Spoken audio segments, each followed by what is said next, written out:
Aduk sana. Sana. Ada sana. Siap ya. Lihat ya temennya ya. Gajah. Besar. Berapa? Semut. Kecil. Sampai belum besar.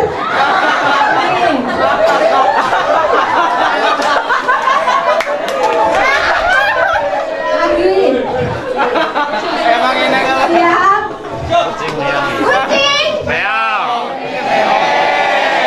salah kamu. Gajah. Salah.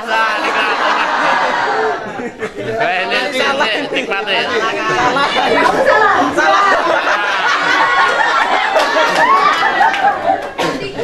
Siap. 1, 2, 3 gajah. Bet.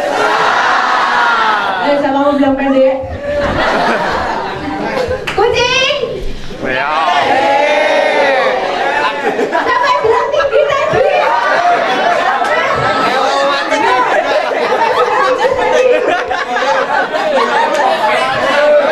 Hati-hati ya. 1, 2, 3 berapa?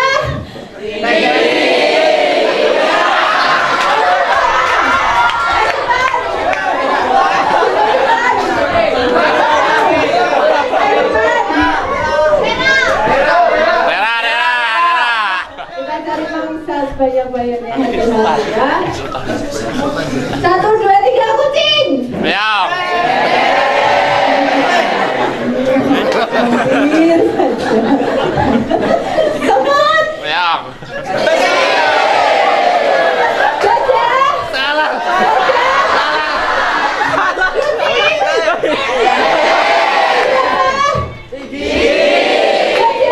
Meong. Kucing. Meong.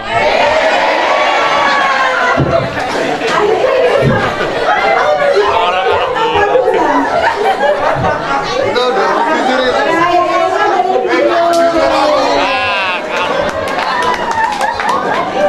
Ini cuma apa? Kirain salah semua. Saya yang kasih Baik, instruksi baik. ya. Jangan sampai salah nih sekarang. Terakhirkan ya. Konsentrasi. Kucing.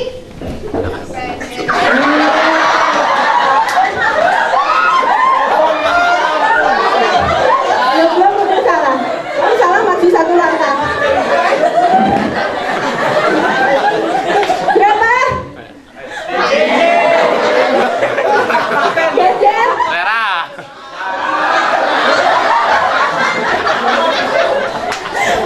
Gajah.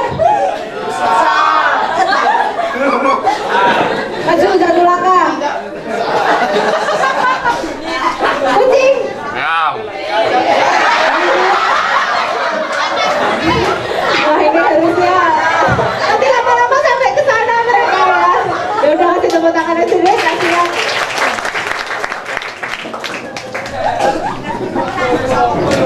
Harus siap sedia ya, harus siap sedia. Oke, pagi hari ini kita akan belajar bersama-sama, kita akan merenungkan bersama firman Tuhan dan apa yang terjadi di dalam kehidupan kita, apa yang Tuhan kehendaki di dalam kehidupan kita. Saya tanya di sini ada yang usianya lebih dari 20 tahun? Ada. Oke. Hanya sedikit ya, tidak. Itu pun awal-awal lah. Itu pun paling awal-awal kan ya. Belum ada yang 30 kan? Belum. Saya aja belum kok ini. Jadi kalian berarti yang ada di sini adalah termasuk dalam kategori remaja. Ciri-ciri remaja itu apa sih? Apa ya ciri-ciri remaja? Ingin tahu? Terus? Apa lagi? Ingin mencoba? Oke, kita lihat satu-satu. Wah, ini masa perkembangan remaja. Wah. Apa ini? Ciri-ciri apa kira-kira ya? Apa? Friends forever ya. Biasanya anak remaja itu teman itu adalah segala-galanya, benar nggak? Jarang ada remaja yang senang menyendiri, itu jarang. Biasanya ada temennya, biasanya malah ngegeng sendiri, nggak ketang 2-3 orang, biasanya ada friendnya gitu ya. Ini adalah salah satu ciri dari remaja, baik remaja awal, tengah, sampai remaja akhir. Remaja akhir itu usia sekitar 20-an awal ya. Jadi teman itu adalah segala-galanya. Kadang orang tua pun itu kadang nggak didengerin, tapi lebih mendengarkan omongan temen. Temennya punya motor apa, pengennya ya kayak temennya. Bapak ibunya bilang belum punya uang, pokoknya ngeyel, pengen punya. Bahkan ada yang sampai sakit panas, opnam di rumah sakit gara-gara pengen motor. Ada yang seperti itu. Di sini nggak ada ya? Puji Tuhan. Lalu kalau ini kira-kira ciri-ciri apa ini? Happy, bebas. Pengennya bebas. Free, pengennya free, pengen melakukan apa saja, pengen apa ya, pokoknya tidak ada kekangan seperti itu. Pengennya menentukan nasibnya sendiri, pengen begini, pengen begitu. Orang tua, sehingga dalam hal ini seringkali clash dengan orang tua. Ada yang sudah pernah mengalami seperti ini? Sering ya. Jadi nanti bilangnya sama orang tua, oh orang tua nih, papa mama nih, bapak ibu nih nggak gaul gitu ya, nggak ngerti zaman sekarang gitu ya. Bapak ibunya bilang, wah kamu tuh zaman papa mama dulu lah ya. Mulai seperti itu sudah mulai sering terjadi. Jadi pengennya bebas, free. Kalau ini ciri-ciri apa ya kira-kira ya?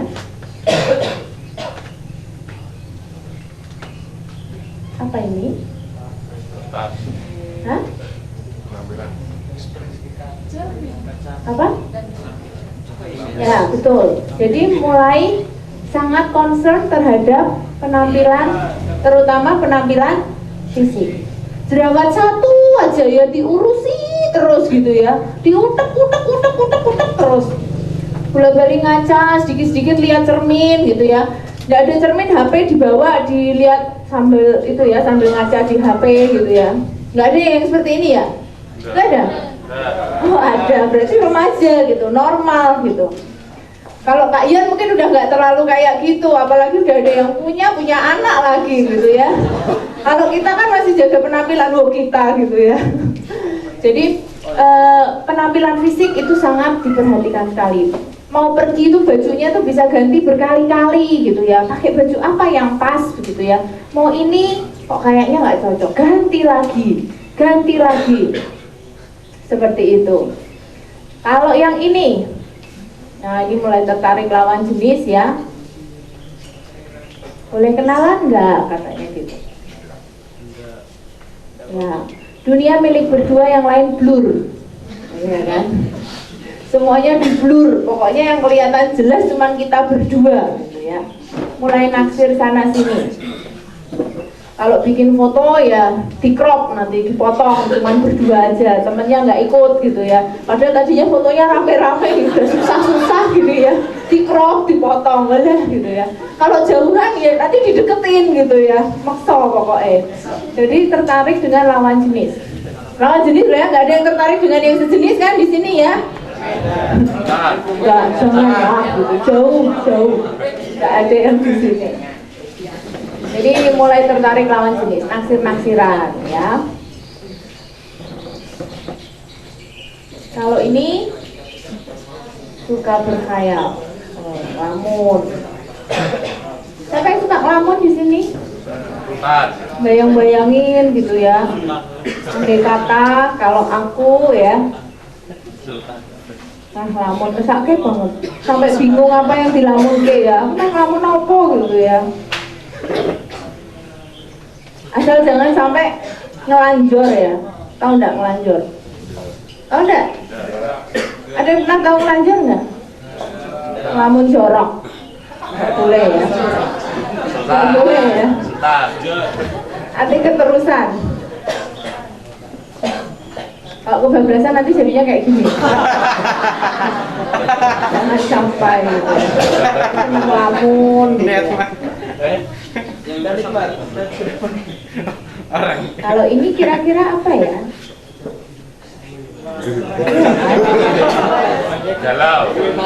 Galau. Kalau yang tadi yang suka ngelamun tadi. Sebentar. Sapu hijau. Mohawk gitu ya. Mahkota. Ada yang pernah punya rambut model rambut kayak gini?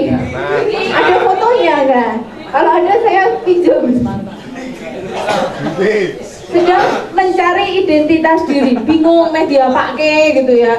Pengen yang kayak gitu, nanti pengen yang kayak gitu lagi gitu ya. Pengen yang wah macem-macem, saking bingungnya sampai kayak gini. Ya, nanti kalau udah enggak, nanti temennya tato ikut tato, temennya tindian ikut tindian, seperti itu. Jadi bingung mencari identitas diri. Saya ini contohnya seperti apa sih? Saya ini orangnya bagaimana sih, bingung gitu loh. Kadang ini akhirnya kalau tidak diarahkan dengan tepat itu membuat seseorang akhirnya bisa salah jalan, bisa salah arah. Nah, saking bingungnya jadi kayak gini. Laki enggak, sebelah sana perempuan, sebelah sini laki gitu ya.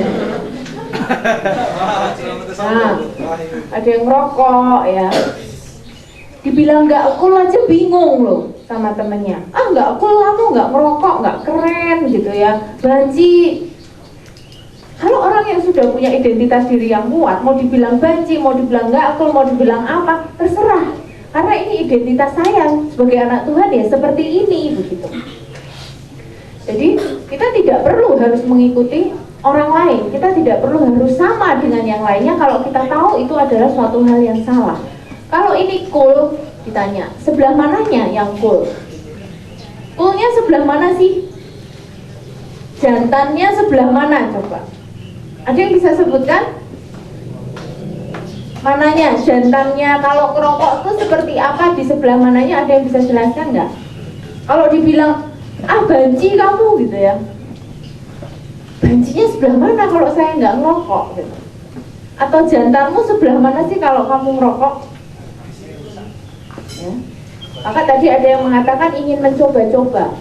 Ingin mencoba-coba berawal juga dari ketidakjelasan identitas dirinya, merasa tidak jelas, belum bisa menerima diri apa adanya. Bahkan sampai ada yang jatuh ke dalam apa ini? Narkoba, ya. Karena kalau sudah jatuh dalam narkoba, awalnya itu kebanyakan itu justru berasal dari coba-coba.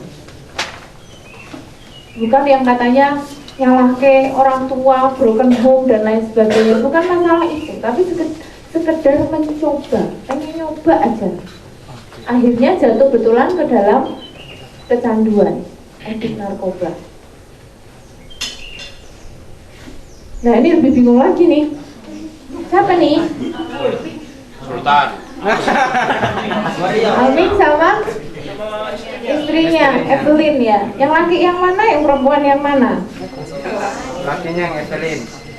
Yang Evelyn yang mana, yang Aming yang mana coba? Rambut putih. Ini yang Aming ya. Nah kan lebih bingung lagi kan? Tampang laki tapi kelakuannya yang ini pakai perempuannya, yang lakinya. Ya. Nah, nek gini laki semua. Ya ini Aming sama Evelyn juga, tapi kondisinya seperti itu. Jadi kalau orang Jawa bilang tuh tumbuh ketemu tutup, jadi pas gitu, klop. Ya, yang satu ke laki-lakian, yang laki ke perempuan-perempuanan, datuk, ketemu, duduk. Ini karena awalnya mungkin ada kebingungan identitas, mungkin ada trauma masa lalu, mungkin berawal dari pembulian juga bisa. Nah, ini ada 4 tipe remaja. Ada S, M, A. Ini A-nya nggak kelihatan. Small, bukan small, tapi small. 4 tipe remaja. Seadanya, ya. Jadi ya apa adanya, gitu-gitu aja, begitu ya. Nerimo istilahnya, ya begini ya sudahlah, gitu. Saya bisanya segini ya sudahlah, nilainya 60 ya cukup lah, itu sudah puji Tuhan banget gitu. Itu seadanya. Lalu ada yang mengada-ada gitu, yang tidak ada digolek-goleknya supaya ada, supaya kelihatannya ada. Ada yang seperti itu. Lalu ada lagi kalau A, itu apa kiranya? Apa ya? Ambisi. Apa itu nggak kelihatan? Ada saja. Kelihatan ya? Iya. Ada saja. Ya. Sampai orang tuanya mungkin hari ini tingkahnya begitu, besok tingkahnya lain lagi gitu ya. Maunya begini, maunya begitu. Kelihatannya gaul begitu ya. Tapi kadang habis terforsir di situ, tidak menghasilkan sesuatu yang produktif. Ya. Ada-ada aja. Supaya diterima di sana, supaya diterima di sini, tapi tidak ada sesuatu yang produktif, tidak menghasilkan sesuatu yang baik. Kalau L apa? Lebih dari seadanya. Ya. Jadi dia mengusahakan untuk jadi yang terbaik. Dia mengusahakan untuk menjadi remaja yang produktif. Dia nggak terima dia sebagai remaja yang biasa-biasa saja. Bukan berarti terus nyeleneh seperti yang tadi, tidak. Tapi dia mengusahakan sesuatu yang baik. Dia mengusahakan sesuatu yang produktif. Dia ingin menjadi berkat buat orang lain. Dimanapun dia berada, dia bisa menghasilkan sesuatu yang baik di situ. Dari 4 ini kira-kira kita yang mana? Yang seadanya, yang mengada-ada, yang ada-ada saja, atau yang lebih dari seadanya? Harusnya kita lebih dari seadanya. Jangan kita ada di situ, tidak ada di situ, nggak ada bedanya. Ya, jangan sampai kita tidak berdampak buat orang lain. Jangan sampai kita tidak berdampak positif buat lingkungan kita, buat kelompok kita. Seharusnya kita ini adalah lebih dari seadanya.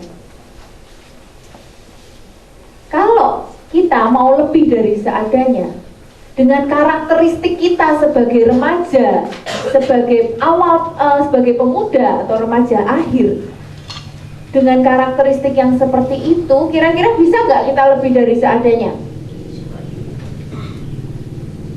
Ada faktor apa lagi yang kira-kira menghambat atau justru membuat kita bisa lebih dari seadanya? Coba kita lihat. Kita dengan karakteristik remaja yang seperti itu, kita tinggal di lingkungan yang seperti apa? Bagaimana kehidupan kita sekarang ini? Bagaimana dunia kita sekarang ini? Coba kita lihat. Bagaimana sih lingkungan tempat remaja hidup? Coba kita lihat di dalam 2 Timotius 3 ayat 1 sampai 8. Yuk kita baca bareng-bareng 2 Timotius 3 ayat 1 sampai 8. Kemarin sudah ada yang pakai nats ini belum? Belum? Sudah ada belum?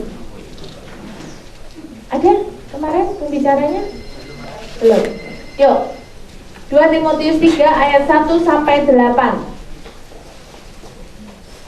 Baca bareng-bareng ya. Sudah ketemu semua?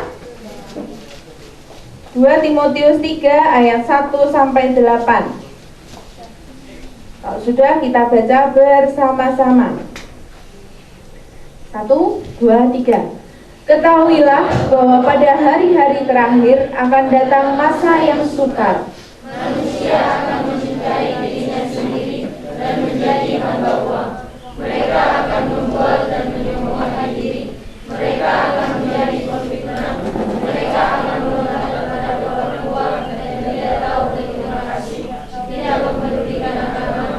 Tidak tahu mengasihi. Tidak mau berdamai. Suka menjelekkan orang. Tidak dapat mengekang diri. Garam. Tidak suka yang baik.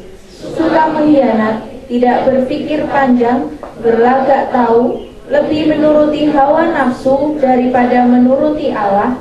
Secara lahiriah mereka menjalankan ibadah mereka, tetapi pada hakikatnya mereka memungkiri kekuatannya. Jauhilah mereka itu. Sebab di antara mereka terdapat orang-orang yang menyelundup ke rumah orang lain dan menjerat perempuan-perempuan lemah yang syarat dengan dosa dan dikuasai oleh berbagai-bagai nafsu yang walaupun selalu ingin diajar, namun tidak pernah dapat mengenali kebenaran. Sama seperti Yanes dan Yambres menentang Musa, demikian juga mereka menentang kebenaran. Akal mereka bobrok dan iman mereka tidak tahan uji. Ketahuilah bahwa pada hari-hari terakhir hari-hari terakhir. Saat ini kita sedang menyiapkan diri untuk kedatangan Tuhan yang kedua kali. Saat ini sudah mendekati hari-hari yang terakhir, tanda-tandanya semakin nyata. Dan apa yang terjadi yang kita baca tadi di dalam 2 Timotius 3 ayat 1 sampai 8, kira-kira sudah terjadi belum sekarang ini? Sudah mulai. Sudah mulai. Berapa persen dari yang disebutkan itu? 70. 90% akan terjadi masa yang sukar, ya, masa yang sukar.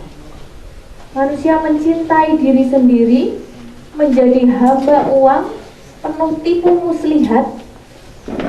Banyak koruptor ya sekarang ya, dan tidak hanya orang-orang yang ada di tingkat-tingkat kedudukan tertinggi, tapi juga di tempat-tempat yang bahkan bisa kita temui sehari-hari. Bahkan orang yang kita kenal.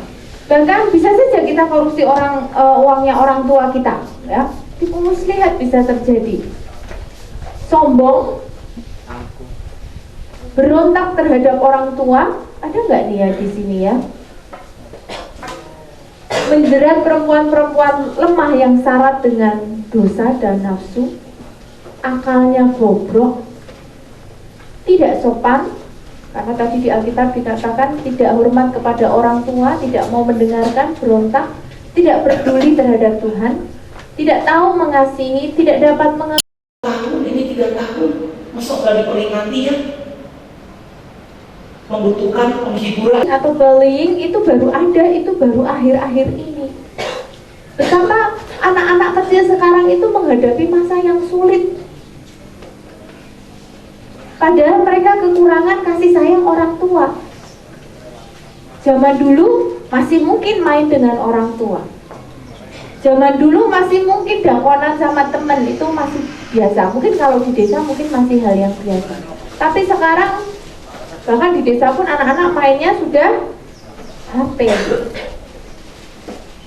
Orang tua asal anak anteng itu sudah senang, ya.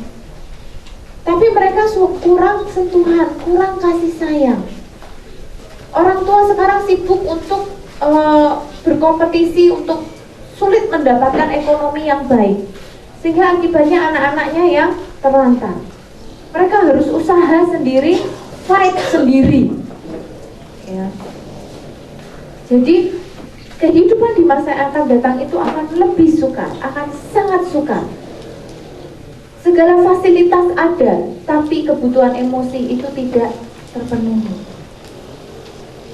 Orang tua semua sibuk bekerja, sibuk melakukan ini dan itu. Coba kita lihat datanya. Kalau misalnya ini kita, lalu kita punya karakteristik yang seperti tadi, yang lamun, bingung dengan identitas sendiri, ya, yang masih disibukkan dengan cinta, bikin galau begitu ya. Terus apalagi tadi? Apalagi? Teman itu sebagai patokan ya, bukan orang tua lagi yang jadi patokan. Dengan karakteristik yang seperti itu digabung dengan ini, tempat atau lingkungan atau dunia di mana kita berada, apa yang terjadi? Apakah kita kuat untuk kita tetap bertahan sampai pada akhirnya? Apakah kita bisa terus menghadapi semua godaan-godaan yang ada? Apakah kita bisa tetap berpegang teguh terhadap kehendak Tuhan? Bisa nggak? Kuat nggak kita? Dari zaman presiden yang dulu sampai presiden yang sekarang itu, yang namanya katanya dulu tidak ada Badan Narkotika Nasional, sampai sekarang ada Badan Narkotika Nasional, dan sampai Badan Narkotika Daerah itu semakin banyak. Apa yang terjadi? Apakah pemakai narkoba semakin sedikit? Semakin sedikit nggak? Tidak loh, semakin banyak. Dan itu pun bisa terjadi pada orang-orang di sekitar kita. Apa yang bisa kita lakukan? Apakah kita ikut arus dengan mereka atau kita bisa tetap kuat menghadapi itu? Apakah kita bisa tetap menjadi anak-anak Tuhan yang tetap beriman di tengah lingkungan yang sedemikian jahat, dan di tengah-tengah keadaan kita yang bahkan sedang bingung dengan diri kita sendiri, yang sedang bertumbuh dan sedang berkembang, yang tidak yakin dengan masa depan kita, tidak tahu kira-kira masa depan kita itu mau jadi apa sebagai seorang remaja? Menghadapi hal yang seperti itu, kuatkah kita? Mampukah kita? Belum lagi ditambah mungkin masalah orang tua, kalau ada, ya. Karena sekarang tingkat perceraian itu semakin menurun atau semakin meningkat? Semakin meningkat. Meningkat. Berarti tadi dikatakan memang kasih itu sudah mulai hilang. Matius 24 ayat 12 mengatakan karena kedurhakaan semakin banyak, maka kasih itu menjadi apa? Dingin. Dingin, tidak ada kasih lagi. Kadang orang bahkan pacaran pun itu untuk satu kebutuhan, ya. Biar apa? Biar dibilang, nggak dibilang jomblo, ya. Biar apa lagi? Biar punya status. Biar apa lagi? Biar ditraktir kalau kemana-mana, misalnya kayak gitu. Hanya untuk keuntungan diri sendiri. Dan itu banyak terjadi. Coba kalau saya tanya, anak SMP loh, ih kamu udah pacaran? Oh udah punya pacar belum? Oh, udah dong gitu ya. Udah berapa kali? Lah banyak banget baru SMP udah ngitung jari ya pacarnya. Yang nomor 1 yang mana? Lupa. Coba apa nggak parah itu seperti itu? Bentar tak urutin dulu. Itu banyak. Jadi SD itu sudah mulai pacaran. Jadi tujuannya apa? Apakah karena kasih? Di sini siapa yang belum pernah pacaran? Angkat tangan. Yang belum pernah pacaran, angkat tangan.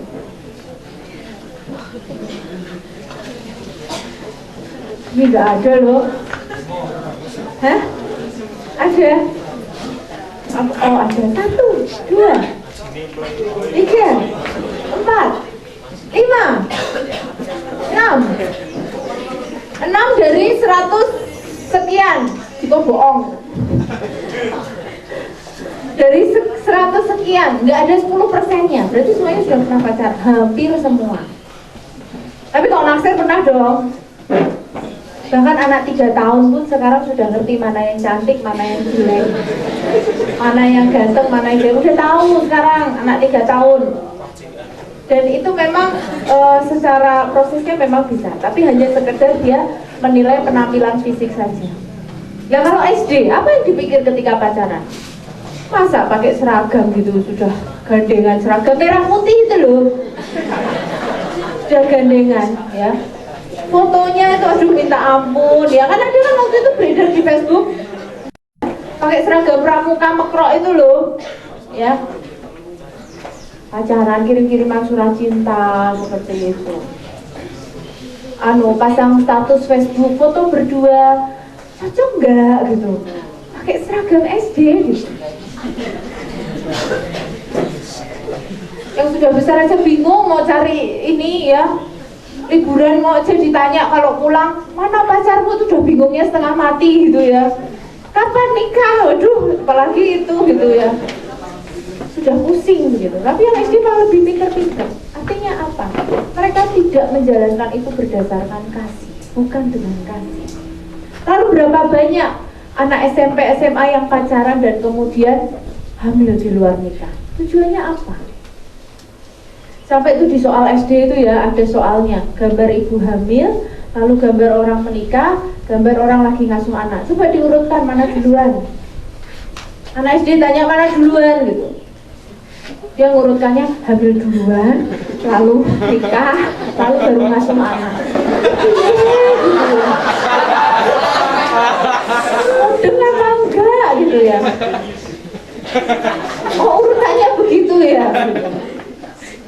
Dahsyat sekali begitu ya. Berarti dunia itu sudah terbolak-balik loh. Coba zaman dulu Kalau ulang tahun tuh dikasih kado apa ngasih kado? Hah? Zaman dulu kalau orang ulang tahun dikasih kado apa ngasih kado? Dikasih kado kan? Zaman sekarang kalau kamu ulang tahun traktirannya mana? Gitu kan? Ayah kita yang suruh ngasih. Ya, nanti kalau anak-anak kecil tuh habis pulang dari ulang tahun gitu, yang ditanya apa? Dapat apa? Gitu kan? Goodie bag-nya apa? Gitu. Pulangnya bawa makanan apa? Ulang tahun ki sopo jadi ya. Sekarang ulang tahun tuh jadi menyedihkan gitu. Nanti kalau usah ulang tahun aja deh rugi. Boros gitu ya. Lagi bukti zaman terbalik. Kalau orang dulu jadi tukang cuci misalnya. Kalau jadi tukang cuci itu misalnya dia biasanya kan dia yang ke rumah-rumah gitu ya. Benar enggak? Nanti selesai dari sini dia nyuci tempat yang lain. Kalau enggak dibawa pulang. Zaman sekarang orang kalau mau nyuci siapa yang datang? Yang mau nyuci kan ke laundry, ya enggak? Kebalik, sekarang itu semua itu terbalik semua gitu. Jangan sampai nanti kasih itu terbalik. Buktinya lagi, dulu tuh ya seneng tuh ya laki sama perempuan, ya kan? Sekarang laki sama laki ada, perempuan sama perempuan ada. Tadi yang kewalik-walik kayak Aming tadi ya ada gitu. Bingung, terbalik-balik semua. Kok serba salah semuanya ini? Kacau. Dan ternyata memang firman Tuhan sudah mengatakan seperti itu. Imannya bodoh. Lalu angka kekerasan bagaimana? Siapa pelakunya? Coba kita lihat lagi. Nih, apa ini ya? Oh ya, ini tadi yang anak SMP ini nih, SMP ini masih mending. SMP pacaran, dia kasih boneka gitu kan. Bonekanya gede. Ya, gaya anak SMP udah peluk-pelukan kayak gini.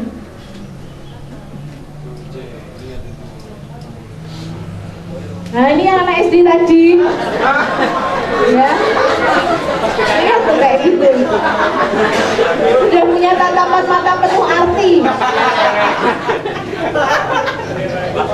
Dulu kan kalau dipandang kan malu-malu dinglok gini ya. Dulu loh, kalian ngalami zaman dulu enggak gitu ya? Atau langsung pandang aja gitu ya. Ini SD loh. Dan ini surat cintanya.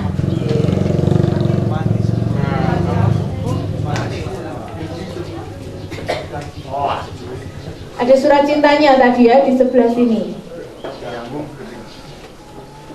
Ada gambar lagi. Nah.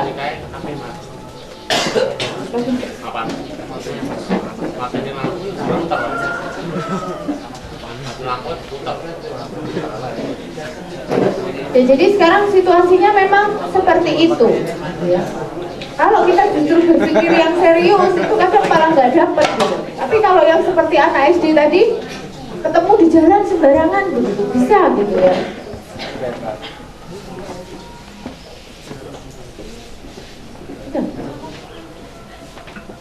Harus menunggu dulu. Jadi ini situasi yang memang kita hadapi sekarang ini. Kita hidup di zaman yang tidak mudah. Godaan itu luar biasa. Ya. Orang semakin pinter, tapi godaannya juga semakin luar biasa. Efek apa sih seperti itu tadi? Itu efek dari mana? Belajar dari mana? Ya. Coba saya tanya, belajar dari mana? Film? Juga? Kok tahu? Enggak ya. Belajar dari film, belajar dari sinetron. Siapa yang suka nonton sinetron? Gak mau ngaku ya. Zaman dulu itu baju tuh ya masuk gitu ya. Sekarang tuh seragam SD itu dikeluarin semua, seragam SMP, SMA keluar. Semakin mini semakin bagus begitu kan. Itu zaman sekarang. Zaman dulu anteng-anteng gitu ya, baik-baik. Nah nih, ini banjir loh saudara-saudara. Kok ya punya kesempatan di dalam kesempitan gitu. Udah gitu berani upload lagi. Ya, masih kecil sudah bisa ciuman di bibir. Ya. Ciuman di bibir itu kan berarti sudah intim.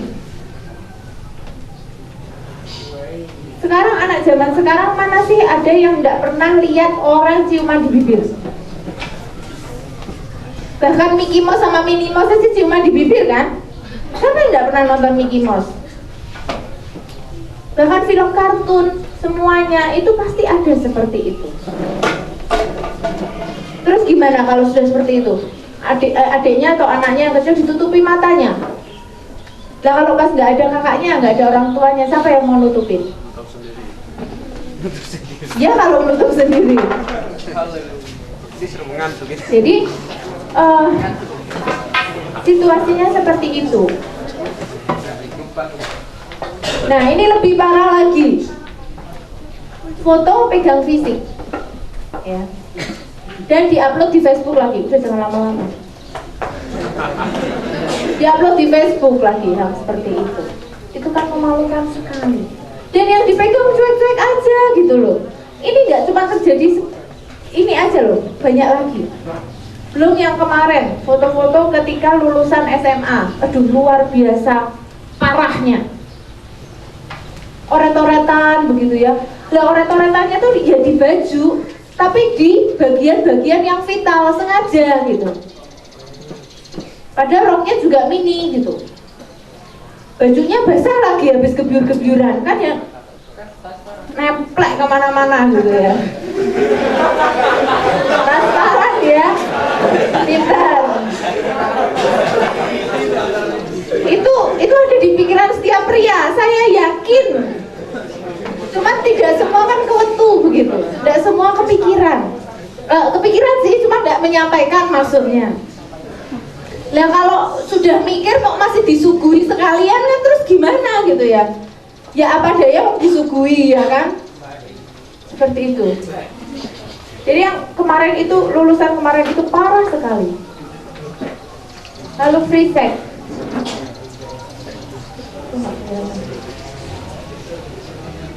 Jadi 63,6 juta jiwa anak-anak muda itu sudah melakukan seks di luar nikah. Penduduk Indonesia berapa sih? 230 juta. Ini 63 juta pemuda-pemudinya sudah melakukan hubungan seks di luar nikah. Emang kalau pacaran itu harus melakukan hubungan seks di luar nikah? Apa harus seperti itu? Kalau enggak, terus enggak cinta begitu. Justru kalau orang laki yang meminta seperti itu sebelum ada pernikahan, berarti justru dia yang tidak cinta. Ingat itu ya para wanita, remaja-remaja putri. Ketika seorang pria bisa menahan hawa nafsunya sampai dia menikah, itu adalah orang yang benar-benar mengasihi pasangannya. Camkan itu. Saya tahu sekali pria itu seperti apa, dalam arti susunannya, anatomi tubuhnya, lalu hormon apa yang muncul ketika masa-masa pertumbuhan, ketika masa perkembangan, masa-masa remaja. Saya tahu betul itu seperti apa. Dan ketika Anda bisa mengontrol itu dengan baik di dalam kekuatan kuasa Tuhan, Anda akan sampai pada garis finish dengan berhasil. Demikian juga yang perempuan-perempuan, jangan pernah percaya bahwa ketika Anda tidak melakukan itu, Anda tidak mencintai orang. Ketika ada orang yang sudah meminta seperti itu sebelum menikah, berarti dia tidak cinta, putuskan saja langsung. Lalu 46%, ya ini 46% remaja di Indonesia tadi ya sudah melakukan hubungan seks di luar nikah. 48-51% perempuan hamil di Indonesia adalah remaja putri. Separuhnya orang hamil di Indonesia itu di bawah umur. Ini data BKKBN. Saya nggak ngarang. Kenapa bisa seperti itu? Pasti karena ada hubungan seks di luar nikah. Karena tadi urutannya tadi salah, sejak SD saja urutannya sudah salah gitu ya. Gimana nanti remaja gitu. Lalu pornografi dan aborsi. Jadi belanja pornografi itu sudah mencapai 50 triliun. Ada yang pernah lihat uang segitu? 50 triliun itu kalau uang bisa jadi apa? Tapi itu dibelanjakan buat pornografi tok. Artinya apa? Ketika lihat YouTube, ketika beli CD porno, ketika cari-cari gambar di internet, itu di total di global itu sudah 50 triliun. Dan ini sama dengan jumlah dua kali belanja narkoba. Jadi lebih mahal uang dipakai untuk pornografi daripada untuk narkoba. Padahal narkoba itu sudah jahat sekali, masih dipakai untuk 2 kali lipatnya itu untuk belanja pornografi. Jadi padahal kita kalau belajar, kita kerja, pakainya apa? Cari datanya di mana? Internet kan. Kita ngetik sesuatu yang sifatnya tidak porno pun, kadang tahu-tahu muncul pop up yang sifatnya porno. Tinggal Anda kuat nggak untuk tidak ngeklik, atau justru penasaran dan pengen tahu, karena tadi sifatnya katanya cari identitas dan pengen tahu. Di antara dunia yang seperti ini dengan karakteristik kalian yang remaja yang ingin tahu dan mencari identitas, kuat nggak untuk tetap teguh bertahan? Belum waktunya. Karena ternyata semakin muda orang itu melihat pornografi, itu akan merusak bagian otak depan, prefrontal cortex, tempat berpikir dan tempat kepribadian. Jadi kalau orang tumbuh berkembang itu mikirnya di sini, kepribadiannya di sini. Kalau dicekoi dengan hal-hal yang sifatnya porno terus, lah orangnya itu jadi seperti apa? Maka jadilah di Indonesia ini 50 triliun. Sadis. Uang 1 miliar sih kita nggak punya ya, nggak pernah lihat, harus kredit. Rumah aja yang bisa buat tempat tinggal orang 10 aja kredit. Nah ini kok uang segitu dipakai untuk pornografi. Menurut Dr. Hartono Ahadi Saputro SPOG, dia ketua PKBI, itu terdapat 2,5 juta kasus aborsi dalam waktu setahun? Tidak. Setiap hari ada orang aborsi.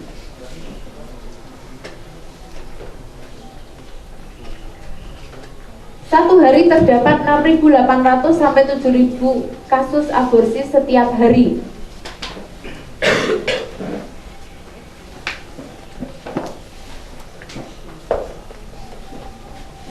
Jadi aborsi yang sifatnya karena apa? Hamil di luar nikah. Jadi 2,5 juta itu kalau global ya. Jadi ada mungkin yang sakit dan lain sebagainya. Tapi ada kasus 6.800 sampai 7.000 kasus aborsi. Berarti ada 7.000 bayi dibunuh setiap hari. Berarti itu adalah kasus pembunuhan. Berapa banyak berita sering kita dengar? Tahu-tahu ada anak hamil melahirkan di kamar mandi, tahu-tahu melahirkan di kebonan, ada yang melahirkan di taman. Karena apa? Takut. Ada yang dimasukkan ke dalam itu apa? WC kloset. Ya ampun, itu manusia, itu bernyawa, itu dari Tuhan. Kok ya tega? Hanya gara-gara apa? Mencoba hubungan seksual. Padahal hubungan seksual itu berapa menit sih? Cuma berapa menit? Hanya sekitar 15 menit, setengah jam. Tapi itu dampaknya bisa berkepanjangan. Apakah kalian pernah berpikir bahwa 1 kali berhubungan seksual saja itu sudah bisa hamil? Jangan pernah berpikir bahwa cuma sekali kok, sekali aja ya. Kayak kalau minta sama ibunya itu, "Ma, beliin itu tuh sekali aja ya." Beda kasus. Ini sekali dampaknya bisa seumur hidup. Jadi jangan sembarangan, itu adalah karya Tuhan. Itu suatu hal yang indah sebenarnya. Lalu penyimpangan seksual ya, ini Facebook. Jadi peningkatan LSL itu laki suka lelaki. LGBT itu meningkat 300% dalam 2 tahun. Ini pernikahan sejenis. Ini juga pernikahan sejenis laki sama laki. Yang ini masih dan cewek ya, yang ini cowok-cowok. Ini di Bali. Ini di mana ya? Daerah Bali ya waktu itu ya. Deket-deket sini loh. Jangan dikira jauh-jauh di Amerika sana, enggak, sini. Lalu kasus kekerasan terhadap anak. Nih, anak kelas 4 sampai kelas 5 SD itu 95% telah melihat pornografi. Karena apa? Karena bisa diakses dengan sangat mudah sekali. Gampang sekali. 95% itu kan berarti hampir semuanya loh. Karena apa? Nanti nonton ngajak temennya, yuk lihat yuk lucu, nanti gerombol-gerombol gitu ya. Kalau dulu paling cuma ngobrolin mungkin ya. Nah sekarang sudah dibawain HP, ada internetnya sekalian. 95%. Jadi kalau Anda lihat anak SD seragaman itu ya, ketemu itu paling hanya sedikit yang belum nonton. Kalau anak SD saja sudah, berarti yang remaja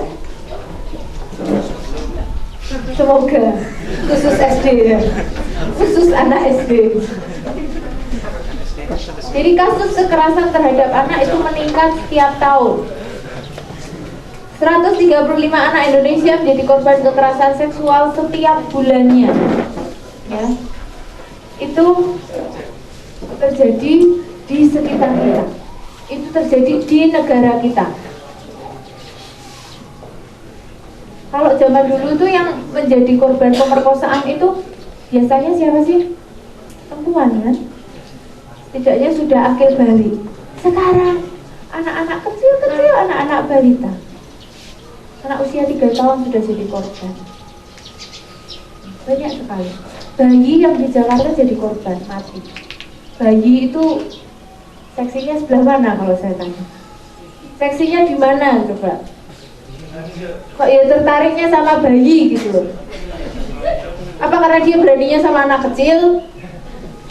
Beraninya keroyokan sama yang seperti kemarin itu kasusnya Yuyun, kasusnya yang di Semarang, 21 orang keroyok satu anak. Anak loh.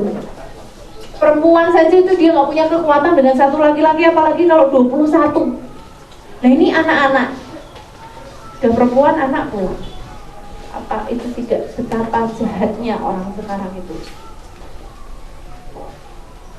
Lalu Indonesia ini sudah masuk darurat bullying di sekolah. Bully itu apa toh? Buat anget-anget itu bully-bully kalau itu. Kalau bullying apa? Apa? Menjelek-jelekan, ngejek, ngenyek gitu ya. Tapi yang parah kadang ada yang sampai ditelanjangi gitu ya. Wah, pokoknya sampai dipermalukan luar biasa. Dan itu di Indonesia itu banyak sekali terjadi. Dan orang kalau dibully seperti itu dampaknya bisa sampai dewasa loh. Ada pasien itu yang dibully seperti itu sampai ya akhirnya dia tidak bisa berkembang, dalam arti dia sangat minder sekali. Dia kemana-mana harus ngetut kayak orang. Akhirnya jadi gangguan jiwa. Nih sampai dunia saja menyoroti kasus kekerasan terhadap anak di Indonesia. Ini dunia, berarti semua mata di dunia itu menuju ke Indonesia karena kasus kekerasan. Pelakunya itu ini 25 sampai 59 tahun, yang ini 18 sampai 24 tahun, ternyata banyak sekali. Jadi pelaku kekerasannya adalah remaja-remaja seperti kita. Kalau di Salatiga ya, nih ya kasus di Salatiga, kasus di Salatiga itu tahun lalu 1 tahun itu ada 20 kasus kekerasan terhadap anak.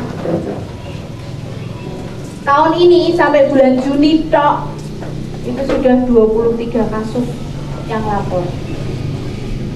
Yang tidak lapor banyak, dan korbannya itu adalah anak-anak semua.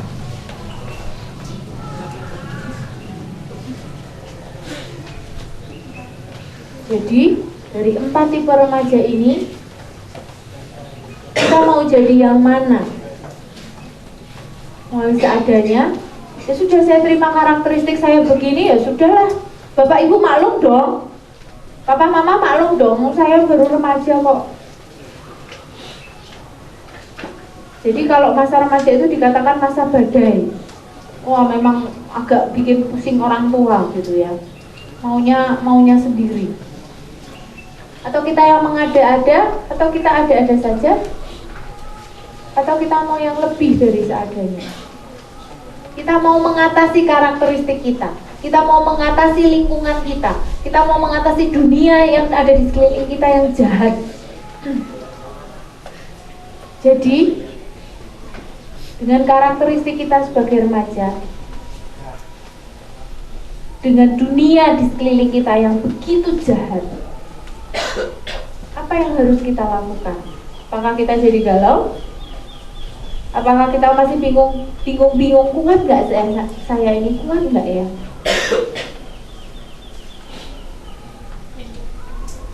Firman Allah mengatakan di dalam Kejadian 1 ayat 1 sampai 31, saya ambil Kejadian 1 ayat 26-nya, dikatakan bahwa baiklah kita menjadikan manusia menurut gambar dan rupa kita, rupa Allah.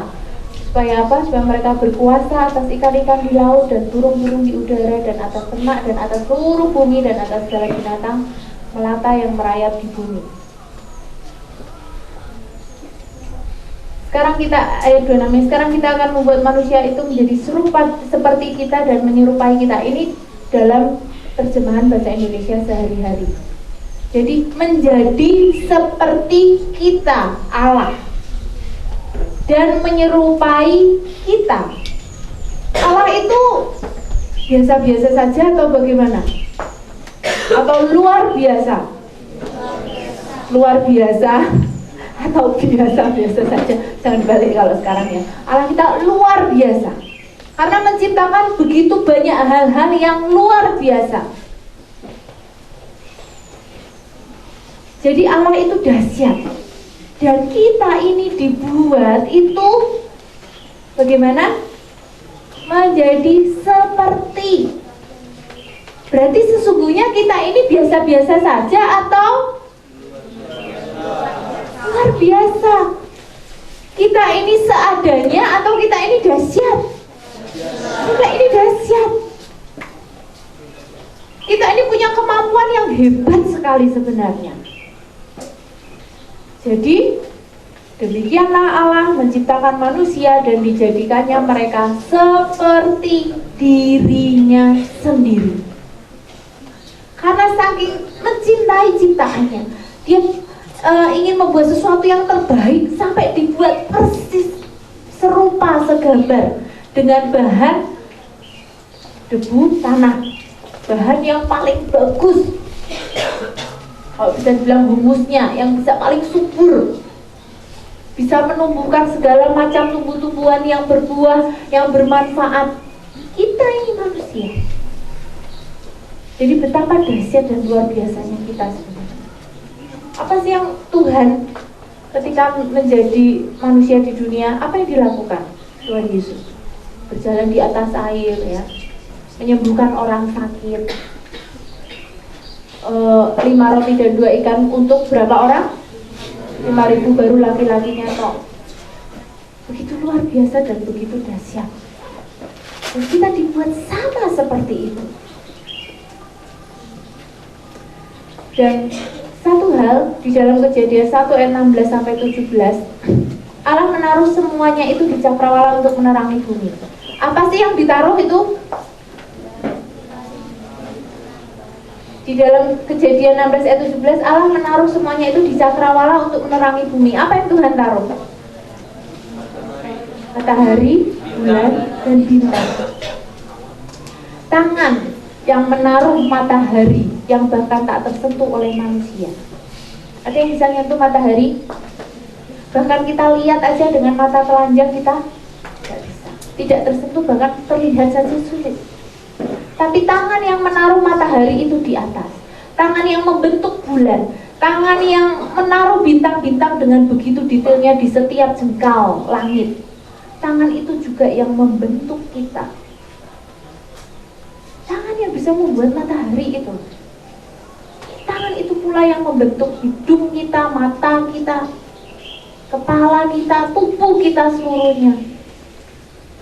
Betapa luar biasanya. Dia yang membentuk setiap jengkal lekuk dan detil tubuh manusia. Dan setiap detailnya itu berbeda satu dengan yang lainnya. Kok ya bisa gitu. Sama kan punya hidung, kan cuma mata, hidung, mulut kan yang di wajah. Tapi kenapa bisa beda-beda? Kenapa saya bisa bedain Odi? Kenapa saya bisa bedain suami saya sendiri, ya kan? Kalau enggak kan payah kan? Tapi asal ambil gitu. Jadi dia yang membentuk itu 3 komponen aja tapi bisa beda-beda gitu. Allah yang begitu dahsyat, Allah yang begitu luar biasa. Dia berfirman di dalam Kejadian 11 ayat 6, Allah juga pernah berfirman bahwa, coba dibaca deh, ini bahasa Indonesia dari sama dengan yang punya Alkitab kalian. Ayo dibaca. Kejadian 11 ayat 6. 1, 2, 3. Dan ia berfirman, mereka ini satu bangsa dengan satu bahasa untuk semuanya. Ini barulah permulaan usaha mereka. Mulai dari sekarang, apapun juga yang mereka rencanakan, tidak ada yang tidak akan dapat terlaksana. Artinya ketika kita punya pikiran sesuatu, kita rencanakan sungguh-sungguh, pasti terjadi. Kalau itu baik loh ya, kalau Tuhan izinkan ya. Zaman dulu itu ketika saya dulu pernah nonton kartun itu, ada yang jauh di sana bisa omong-omongan sama yang jauh di sini lewat layar. Itu dulu cuma film kartun. Sekarang bisa ngobrol dari sini sama ke Amerika sana pakai Skype. Rangga sama Cinta aja bisa kan ya, pakai Line gitu. Jadi apa yang dipikirkan itu pasti berhasil. Jadi betapa nggak luar biasanya tuh manusia itu. Karena Tuhan menciptakan itu supaya dia menguasai seluruh bumi yang luas ini loh. Masa tidak diperlengkapi? Dan dia buat itu serupa segambar persis dengan Allah sendiri. Masih mikir bilang kalau saya nggak bisa. Ada yang bilang seperti itu, berani bilang seperti itu. Coba kakak pembinanya nanti kalau nyuruh pelayanan sampai ada yang bilang, enggak kak, saya nggak bisa nyanyi, saya nggak bisa ini, saya nggak bisa itu. Kasih ayatnya nih. Apapun yang mereka rencanakan tidak ada yang tidak akan dapat terlaksana. Artinya apa? Pasti berhasil, pasti terlaksana. Ada lagi ayatnya. Yohanes 14 ayat 12. Sama-sama ya. 2, 3. Aku berkata kepadamu, sesungguhnya barang siapa percaya kepadaku, ia akan melakukan juga pekerjaan-pekerjaan yang aku lakukan, bahkan pekerjaan-pekerjaan yang lebih besar daripada itu. Apa yang Tuhan Yesus lakukan di dunia ini? Tadi sudah kita sebutkan. Jalan di atas air, ya kan? Menyembuhkan orang-orang yang sakit, memberi makan 5.000 orang hanya dari 5 roti dan 2 ekor ikan. Ajaib, dahsyat. Dan Tuhan mengatakan bahwa pekerjaan-pekerjaan yang lebih besar daripada yang Tuhan Yesus lakukan saat itu bisa kita lakukan. Maksud sih? Maksud saya bisa jalan di atas air? Ada yang pernah coba dan bisa loh. Kekuatan pikiran itu bukan sulap juga. Bahkan ini di dalam bahasa Inggrisnya dijelaskan truly, sungguh-sungguh, benar-benar. Tuhan Yesus pernah bohong enggak? Enggak. Berarti kata-kata ini bohong enggak? Tidak. Percaya nggak dengan ini kalau bisa melakukan pekerjaan yang besar, lebih besar dari yang Tuhan Yesus lakukan? Percaya nggak? Percaya nggak? Percaya. Percaya. Amin. Kita bisa melakukan hal-hal yang lebih besar daripada yang Tuhan Yesus kerjakan. Namun seringkali kita dihadapkan pada hambatan-hambatan dan kita mentok di situ. Kita Kita merasa diri kecil, kita merasa diri minder, kita merasa tidak bisa melakukan yang lebih daripada yang sedang kita lakukan sekarang. Apa yang menghambat berarti sebenarnya? Pikiran, hanya pikiran kita yang menghambat. Saya kasih satu video, tolong kasih mic mungkin.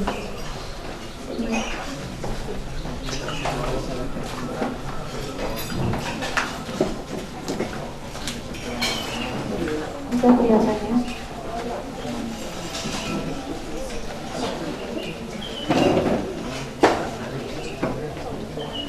Dikerasin dulu ininya.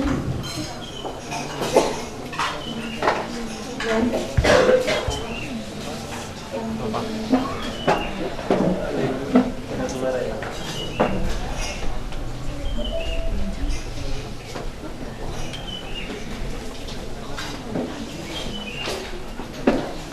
Saya kasih bukti bahwa kita itu luar biasa.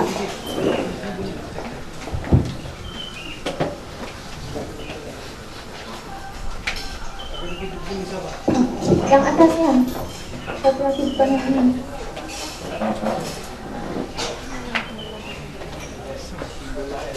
Nah, ini.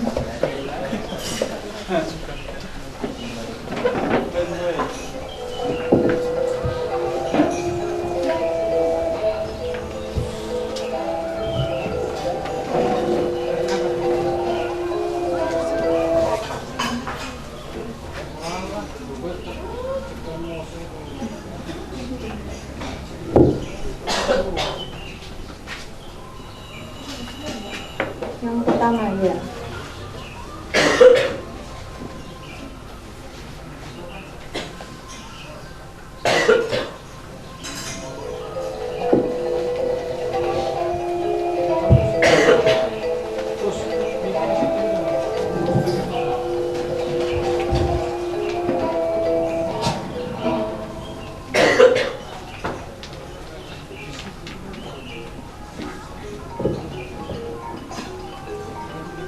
Kelihatan ya? Jika Anda memasuki sebuah pedesaan yang cerah, keindahan yang menawan dari bunga-bunga sungguh menarik perhatian Anda. Jika Anda mengamati bunga-bunga dengan lebih dekat, akan Anda jumpai makhluk hidup lain yang menarik. Ia adalah lebah madu, sosok arsitek alam yang paling disiplin. Lebah madu hidup berkoloni dan memproduksi salah satu makanan paling sempurna di dunia, yaitu madu.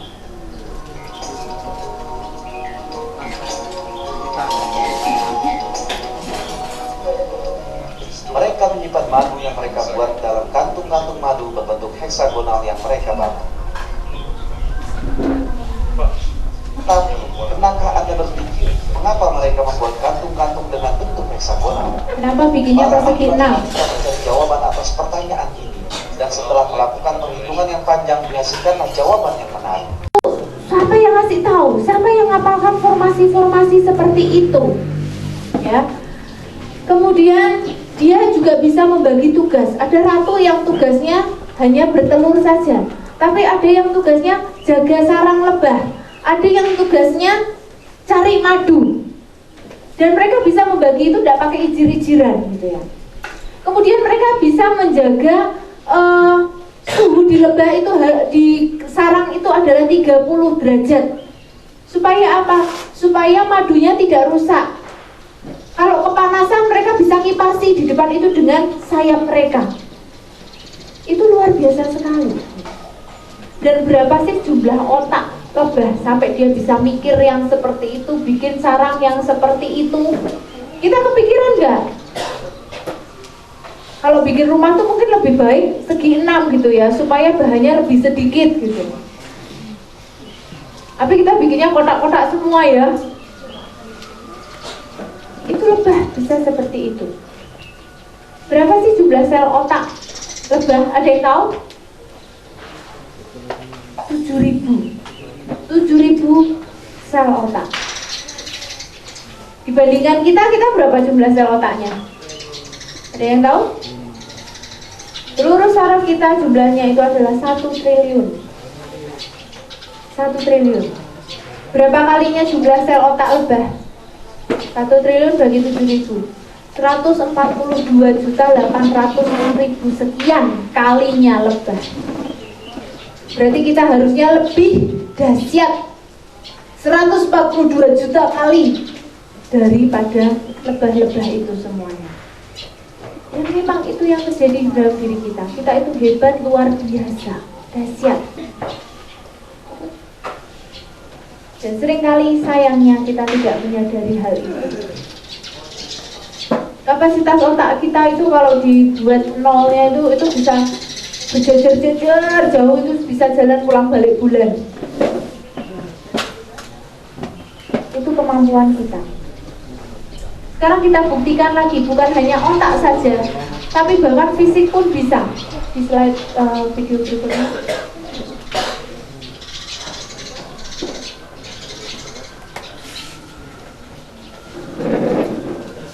Kalau otak kita begitu dahsyat, bahkan seluruh tubuh kita pun juga.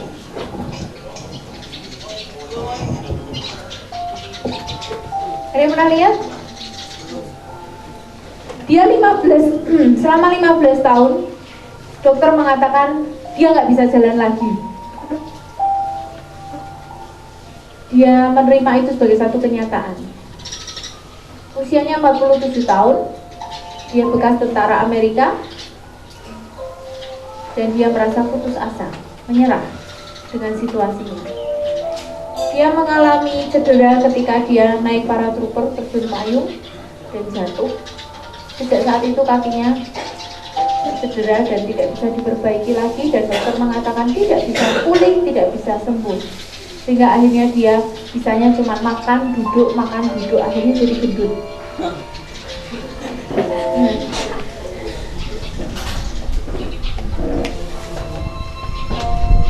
Di kemana-mana ya pakainya kursi roda. Nggak bisa lari, nggak bisa jalan, jangankan lari. Bahkan semua instruktur yoga itu sudah angkat tangan. With the knee braces, the back brace, the canes, 297 pounds, and his belly about to here.